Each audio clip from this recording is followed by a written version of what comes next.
नमस्कार दोस्तों, रोहित सर जी के चैनल में सभी का स्वागत है। जैसे कि अपनी देवी देवताओं की सीरीज चल रही थी और देवी देवताओं की सीरीज में आज अपने को आगे बात करनी है जो देवता अपने बच चुके हैं। तो देवी देवताओं की सीरीज में देवता अपने मुख्य चल रहे थे। देवता में अपने पंच पीर कर लिए, इलोजी की बात कर ली, मल्लीनाथ तल्लीनाथ पढ़ लिया था। अब अपने आज 3 देवताओं की बात करेंगे। सबसे पहले बात करते हैं देव बाबा। देव बाबा, देखो देव बाबा की बात करें, इनका मंदिर है नगला जहाज भरतपुर।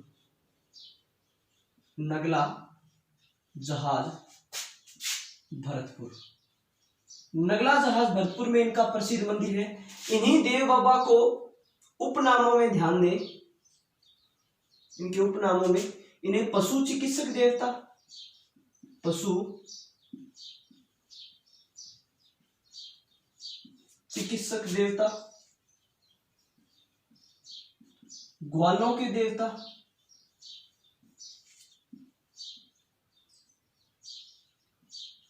देवता कहा जाता है। देव बाबा है, इनका जो वाहन होता है, इनका जो वाहन होता है, इनका वाहन होता है पाडा। आप पाडा कह दो, चाहे आप इसे भैंसा कह सकते हैं, भैंसा, पाडा या भैंसा। एक हाथ में, जब ये भैंसे पे बैठे होते हैं, इनके एक हाथ में लाठी, अब लाठी कह दो चाहे आप डंडा कह दो, डंडा, और एक हाथ में झाड़ू होती है, एक हाथ में झाड़ू होती है। ध्यान दें, पाडा या भैंसा इनका वाहन है। इनके एक हाथ में लाठी और दूसरे हाथ में झाड़ू होती है। बताया जाता है कि इन्होंने मरने के बाद भी अपनी बहन का भात भरा था। इनकी बहन का नाम था एलादी। एलादी, अपनी बहन एलादी का भात भरा था इन्होंने मरने के बाद, ऐसी मान्यता है। तो देव बाबा की बात करें तो देव बाबा का मेला वर्ष में 2 बार लगता है। एक बार लगता है भाद्रपद शुक्ल पंचमी, और दूसरा चैत्र शुक्ल पंचमी। साल में 2 बार इनके मेले का आयोजन होता है देव बाबा के। देव बाबा को खुश करने के लिए 7 ग्वालों को भोजन कराना पड़ता है। देव बाबा को खुश करने के लिए 7 ग्वालों को भोजन कराना पड़ता है, जिसे ग्वाला की भात कहते हैं, जिसे ग्वाला की भात कहा जाता है। तो देव बाबा में मुख्य इतनी बात ध्यान रखनी है बस। अब आगे बात करते हैं दूसरे देवता की।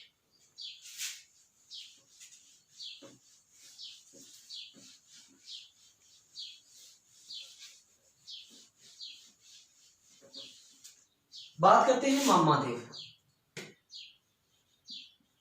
मामा देव, मामा देव की बात करें तो राजस्थान में वर्षा के देवता, राजस्थान में वर्षा के देवता किसे कहते हैं? मामा देव को कहते हैं। किसके?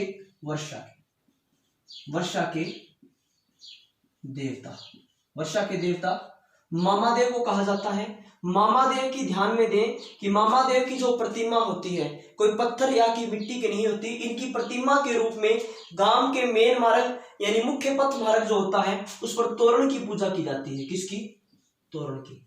तो प्रश्न ये भी बनता है कि किस देवता की प्रतिमा लकड़ी की होती है? तो मामा देव। मैंने अपने तोरण की बात अपने पहले भी कर चुके हैं कि मामा देव का प्रतीक चिन्ह क्या होता है? तोरण होता है। गांव के बाहर इनकी तोरण स्थापित की जाती है और तोरण की ही पूजा की जाती है। मामा देव को खुश करने के लिए भैंसे की बलि देते हैं। मामा देव को खुश करने के लिए भैंसे की बलि दी जाती है। मामा देव को खुश करने के लिए किसकी? भैंसे की बलि दी जाती है। मामा देव का जो मंदिर है वो है शालोदड़ा, शालोदड़ा सीकर, शालोदड़ा सीकर में इनका प्रमुख मंदिर बना हुआ है। इन्हीं मामा देव के मंदिर पर मेला भरता है रामनवमी के दिन। कब भरता है? रामनवमी। तो बोल रामनवमी कब है? तो रामनवमी सभी जानते होंगे कि चैत्र शुक्ल पक्ष की नवमी को, चैत्र शुक्ल पक्ष की नवमी को क्या बनाई जाती है? रामनवमी बनाई जाती है। तो मामा देव के बारे में अपने को इतना ही ध्यान रखना है कि राजस्थान में वर्षा के देवता किसे कहते हैं? तो मामा देव को कहते हैं। और भैंसे की बलि, किस देवता को खुश करने के लिए भैंसे की बलि देते हैं? तो मामा देव को। मामा देव का प्रमुख मंदिर शालोदरा सीकर में।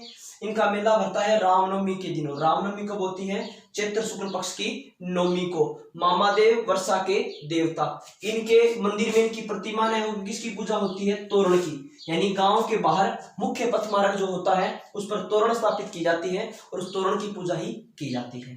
तो ये हो गए अपने मामादेव। नेक्स्ट देवता की अपने बात करते हैं।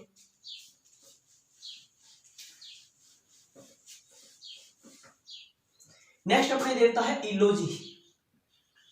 नेक्स्ट देवता इलोजी के बारे में बात करते हैं। देखो इलोजी, जिन्हें छेड़छाड़ के देवता, अनोखी प्रवृत्ति का देवता कहा जाता है। इलोजी जिन्हें छेड़छाड़ का देवता,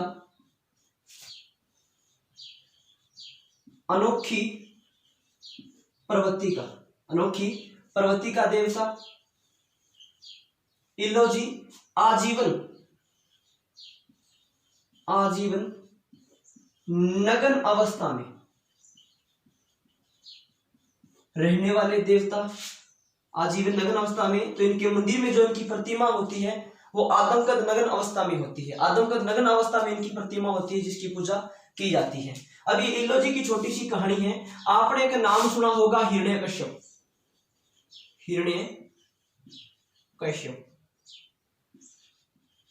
हिरण्यकश्यप की बात करें तो ये थे प्रहलाद के पिता। किसके? प्रहलाद। और प्रहलाद था हरि भगत। कौन सा भगत था? हरि भगत था। हिरण्यकश्यप कहता था कि मैं ही विष्णु, मैं ही इंद्र हूं, मेरी पूजा की जाए। परंतु इसका ही जो पुत्र था वो भगवान हरि यानी विष्णु भगवान की पूजा किया करता था। तो अपने पुत्र की वजह से बहुत परेशान था हिरण्यकश्यप। और इसी हिरण्यकश्यप की बहन थी जिसका नाम हो होलिका। क्या नाम था? होलिका। होलिका की शादी तय हुई थी किसके साथ? इलोजी के साथ। यानी इलोजी की मंगेतर कौन थी? होलिका। अब शादी वाला दिन आ गया, इलोजी बारात लेकर रवाना हो चुके थे और इधर हिरण्यकश्यप परेशान था इस लड़के को लेकर। तो बहन ने पूछा कि भैया आज तो मैं जा रही हूं और मुझे वर्मा जी से वरदान प्राप्त है कि मैं अग्नि में कभी नहीं जलूंगी। तो आज मैं क्या करती हूँ, इस अग्नि में लेकर बैठ जाती हूँ, ये जलकर राख हो जाएगा, आपके रास्ते का कांटा निकल जाएगा। क्योंकि हिरण्यकश्यप ने पहले भी बहुत प्रयास किए थे प्रहलाद को मारने के, परंतु भगवान हरि से बचा लिया करते थे। तो आज होलिका ने क्या किया? होलिका ने प्रहलाद को गोद में लिया और अग्नि में बैठ गई। अब वर्मा जी का वरदान जो दिया हुआ था कि होलिका कभी भी अग्नि में जलेगी नहीं, परंतु वरदान उल्टा पड़ गया। होलिका जलकर राख हो गई और प्रहलाद बच गया। अब इलोजी जैसे बारात लेकर पहुंचे, देखा कि होलिका तो जलकर राख हुई पड़ी है। तो इलोजी ने अपने सारे कपड़े फाड़ दिए और उस राख को पूरे जो भस्म थी वो पूरी की पूरी अपने शरीर पर मल ली। तो आजीवन ब्रह्मचारी रहने वाले कौन है? इलोजी। जिन्हें छेड़छाड़ के देवता, आजीवन नग्न अवस्था में रहने वाले कौन थे? इलोजी। प्रश्न पूछा गया था कि इलोजी बारात लेकर कब आए थे? तो कब आए थे भी? फाल्गुन पूर्णिमा को। यह प्रश्न पूछा गया था। कांस्टेबल के जो ऑनलाइन एग्जाम करवाए थे सरकार ने, तो उसमें यह प्रश्न पूछा गया था कि इलोजी बारात लेकर कब आए थे? तो फाल्गुन पूर्णिमा यानी होली के दिन बारात लेकर आए थे। ठीक है। जिन स्त्रियों को संतान की प्राप्ति नहीं होती तो मारवाड़ क्षेत्र में वो इलोजी की पूजा करती हैं। जिन स्त्रियों को संतान की प्राप्ति नहीं होती मारवाड़ क्षेत्र में वो इलोजी की पूजा करती हैं। ये भी अपने को ध्यान में रखना है। तो यहां तक बात सारी समझ में आ गई होगी इलोजी के बारे में। तो इलोजी के बारे में मुख्य अपने को इतनी ही बातें ध्यान में रखनी है। एक बात और ध्यान में रखें कि इलोजी की आदमकद नगर अवस्था में प्रतिमा होती है इनके मंदिर में। आदमकद नगर अवस्था में प्रतिमा होती है इनके मंदिर में। अब बात करते हैं कि इलोजी की सवारी। ध्यान दो कि इलोजी की सवारी निकाली जाती है कहां पर? बाड़मेर में।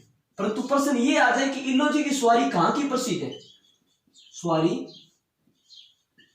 कहां की प्रसिद्ध है? तो अपने क्या करेंगे? जालोर। सवारी प्रसिद्ध कहां की है? जालोर की प्रसिद्ध है। हाड़ौती क्षेत्र में और मेवाड़ क्षेत्र में इलोजी के नाम की तांती बांधी जाती है। यानी कि जिन बच्चों को कुष्ठ रोग जो हो जाता है तो इनके नाम की तांती बांधी जाती है। इसी कारण ने कुष्ठ निवारक देवता के रूप में भी पूजा जाता है। तो अपने हो गए इलोजी, मामादेव और देव बाबा। इन 4 देवताओं का 3 देवताओं का मुख्य अपने को ध्यान में रखना है। अब अपने आगे बात करेंगे झुंझार जी की। किसकी? झुंझार जी, फत्ता जी, उन देवताओं की अगली वीडियो में अपने बात करेंगे। तो यहां तक सारी समझ में आ गई होगी। धन्यवाद। वीडियो को ज्यादा से ज्यादा ध्यान दें कि ज्यादा से ज्यादा लाइक करें, शेयर करें, ठीक है। आगे जो अपने देवताओं की सीरीज बची है, इसमें 2-3 देवता बचे हैं, उसके बाद में अपने स्टार्ट करेंगे देवियां।